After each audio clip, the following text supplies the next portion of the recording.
Church is boring. Have you ever noticed that? I mean, a lot of church is just plain boring. And I'm a preacher and I'm admitting it.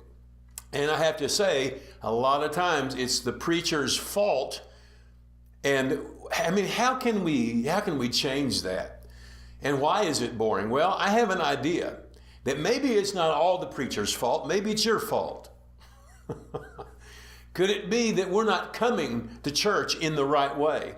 Maybe, just maybe, in the early church, the reason church wasn't boring is that everybody was bringing something, to be something, to do something, and they weren't just coming to watch the preacher perform or just watch the choir perform or the special music or to have a prayer that was already written up that someone could pray.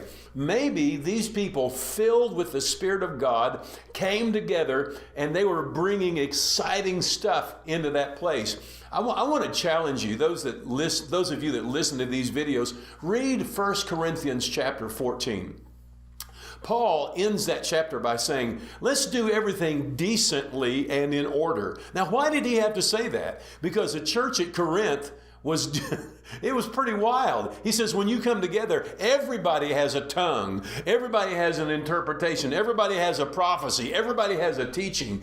Everybody, and there's all kinds of things going on. The women are standing up saying, hey, I want to know something. He says, hey, I'm not going to let the women speak in the church. There's too much chaos going on here. I mean, there was so much happening. He said, look, when you speak in tongues, if there is no interpreter, let him just sit down and he can just speak to himself and to God. He can still speak in tongues, but don't have him out there speaking in tongues if no one's going to interpret. And then when you interpret it, just let there be one interpretation. Let one speak and another judge. And so there was all kinds of things going on. And I want to challenge you. If you're a preacher, I want to challenge you.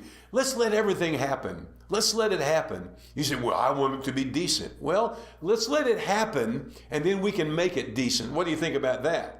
Let's let it happen. And then if we need to bring some control to it, then so be it. But so often our church services are just so boring. They're already decent. They're so in order and so decent. I challenge you. Let's bring something to our church this week. See you tomorrow.